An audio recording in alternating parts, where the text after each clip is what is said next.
Hello boys and girls, my name is Freaking Viking and welcome back to another video.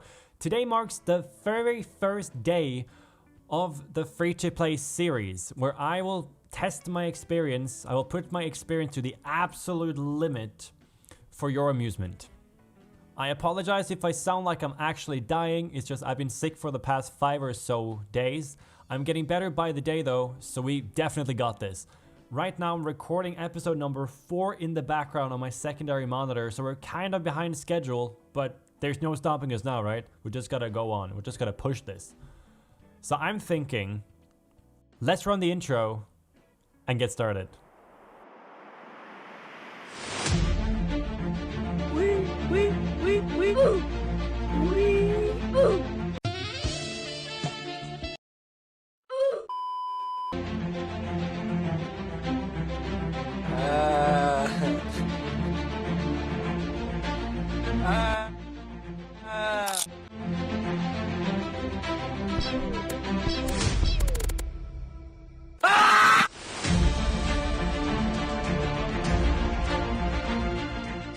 When it comes to the starter champion of Raid Shadow Legends, in my opinion, Kayle is the best starter champion. There's a couple of reasons for it. Kayle has a 4x hitter A3 that can apply poison.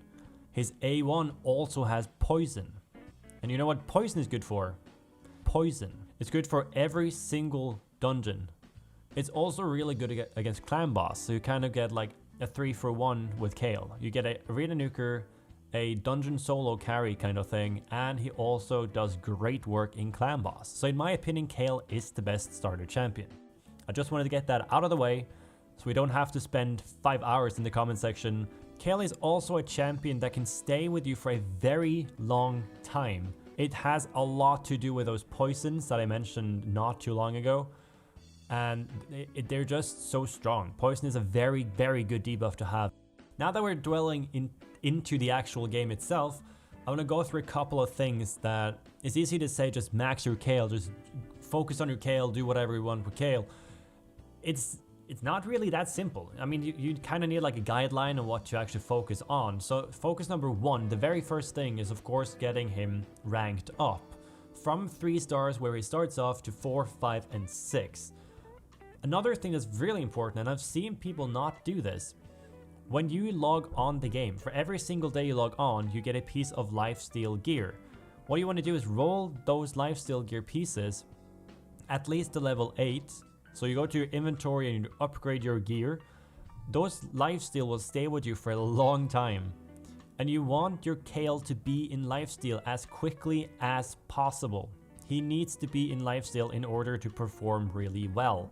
That's just how it is. That's the way he can carry your entire early game. Next up is to save your gems. You need to save 900 gems in order to buy Kayle his masteries. In my opinion, in my very humble opinion, Kayle is the only champion you should buy masteries for, unless you're so far into the game that gems doesn't really matter to you anymore. I have an account that had at least 8,000 gems, and I still didn't spend them on masteries. I still grind masteries, but that's another topic for another day. Remember to farm food while you're doing the missions that you need to do. So grind food along the way. If you don't know what food farming is, it's when you take a champion that's not really good. You rank him up in order to feed him into another champion. So in the tavern, you have upgrade level where you can enhance their level from, you know, if it's a 1-star from 0 to 10. If it's a 2-star from 0 to 20, 3 stars 0 to 30, and then 4 stars 0, 40, and so on. So when you rank people up, if you have a 1-star level 10 and you feed another 1-star into that champion, they become a 2-star, and then it's the same deal. 2-star into a level 22-star 3-star. 3-star into a level 30 3-star, and so on. So Kayle or your other starter, depending on who you started with, get them to 6-star as quickly as possible. Another thing to notice or to be aware of is be careful about selling artifacts or feeding rare epic or legendary champions before you know whether or not you actually need them for a challenge or a mission, or if they're any good. There are champions, like if you're pulling your shards and if you get good champions, I've seen people do this. If you pull a really good champion, don't feed them into Kale just because you have to get Kale fast to 60, whatever. If you get good champions, save them in your vault. Don't feed them, of course. Save them for later. But the idea is get Kale there as quickly as you can. Not by any means, but as quickly as possible. If you're not sure if a champion is good or bad, the best option I have for you is to join a community that does or spend countless hours reading in forums, etc. Like myself, for example, I've been spending countless hours reading about the different champions in the game, and I know just about every single kit. If you want to ask me questions, if you want to ask other people in the Discord questions about things that you don't know about the game, there's a link down in the description below, and everyone is welcome. My free-to-play account, is in a clan right now, and it has open slots. If you are a very early game type of player, a so-called noob, you can search for CQR6. That is a CQR6, probably reversed for you or mirrored. You're welcome. There's 30 slots open. Just as a reminder, don't waste your resources on any other champions than your starter champion to begin with. You want your Kale to get to 6-star first. Don't stack 5 stars. Don't make Kale 5-star and then make a War Maiden 5-star and then the Spirit Host 5-star and then get them to 6 stars. I made this very mistake when I started playing and it was terrible. It's absolutely terrible. I don't really know why I call it free to play account because I don't pay money into the game anyways. I am completely free to play, but that's just how it is now. It's just called a free to play account. Do all of the progress missions and challenges as early and quickly as humanly possible. This is a very good way of tracking your progress and keeping your account moving forward.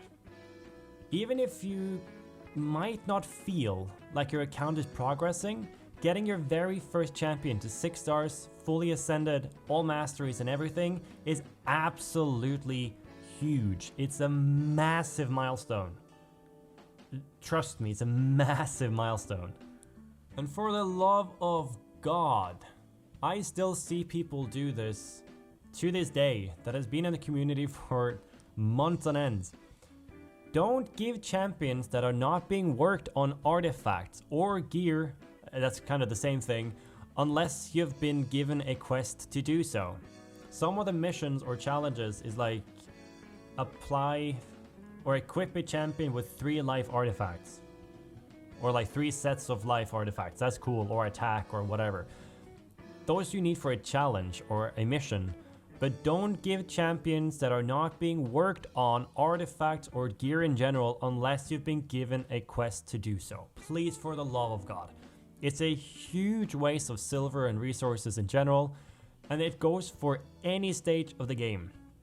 Whether you're early game, mid game, late game, or even end game players.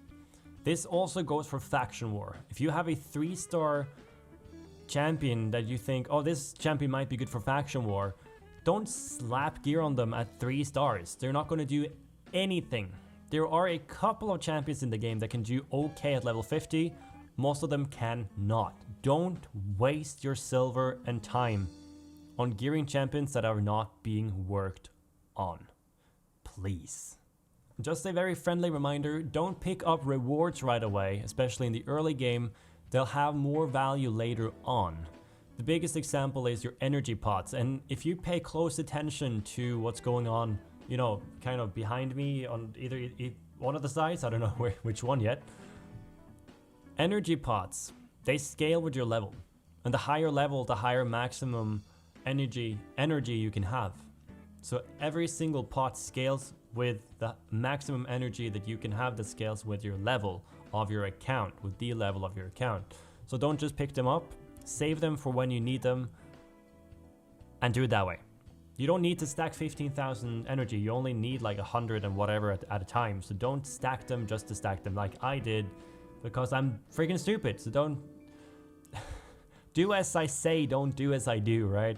That's what they say. So again, get all of the challenges done as quickly as possible and use the progress, or what we call arbiter missions, as a milestone for what to focus on next. Getting your arbiter is one of the most important things in the game right now, because everyone else already has her.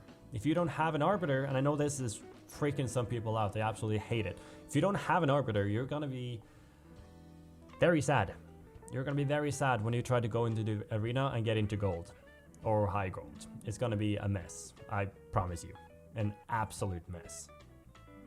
Also remember to spend as many arena tokens as possible and run your clan boss keys whenever you can. Even if you don't feel like the result is overwhelmingly good, it's all still progress.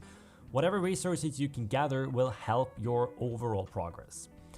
Which means that even if you can only hit easy clan boss, and even if you don't do really well, you still get rewards from it. Even if you don't think that your arena team is really good and it's maybe not that funny to play right now because it's really just one champion, every single thing counts. Absolutely every single thing counts. I need to sharpen my senses and actually do some of that myself, not only tell you, but that's how it is. So I'm telling myself as well as I'm telling you right now, do it. Stop thinking about it and just do it. Okay? You're so stupid, Freaky. You're so stupid. So let's move forward. Let's move like into the future for a little while. In the coming videos, I'm planning to get Kale to 6 stars as quickly as possible, and I'm just waiting for him to become, or to get lifesteal gear. Sorry, not to become. He's becoming 6 star and in lifesteal gear, as I'm just waiting for like the daily login rewards to give me the lifesteal gear that I want or need. No other champion means anything to me right now other than him. I will of course save the champions I know are good for later, but everything else is just being fed straight into him. No one's being worked on other than him. I mentioned this not long ago, I don't know how many minutes it's been, but don't feed whatever champions you have to your starter. I just want to mention this again at the end of the video so I can make sure that you actually remember this. Not because you're stupid, but that's how humans work. We always remember the last thing we're being told. The first thing is kind of already, in the bin. What I told you about Kale is probably already gone out the window, but you will remember this, right? If you pull your shards and you get good champions, or if you get at least, let's say, epic champions, the purple ones. If you get epic champions, you might want to ask someone, hey yo, is this good? Because I have no idea. So ask someone and gather information about champions before feeding them into your starter. I've had some people feeding really good champions into their starter, and it was a real like complete facepalm. But it happens. But don't feed champions that you could have had good use for later on in the game. That's kind of the verdict. Also, very, very important, extremely important, remember to have fun with the game. Don't push it. Don't push it just to push it, even though I say do it as quickly as you can, as fast as you can, as fast as possible, blah, blah, blah, blah, blah. Have fun with the game and don't push it. It takes a while to get into, but once you get the hang of it, it's actually great fun. It's an insane grind, but it kind of gets better. It kind of gets better as long as you're willing to learn and you're willing to try and understand and experiment and kind of get the knowledge you need in order to play the game properly. So with that being said, thank you so much for watching. Like, subscribe, all of that fancy stuff, and I will see you in the next video. Bye bye.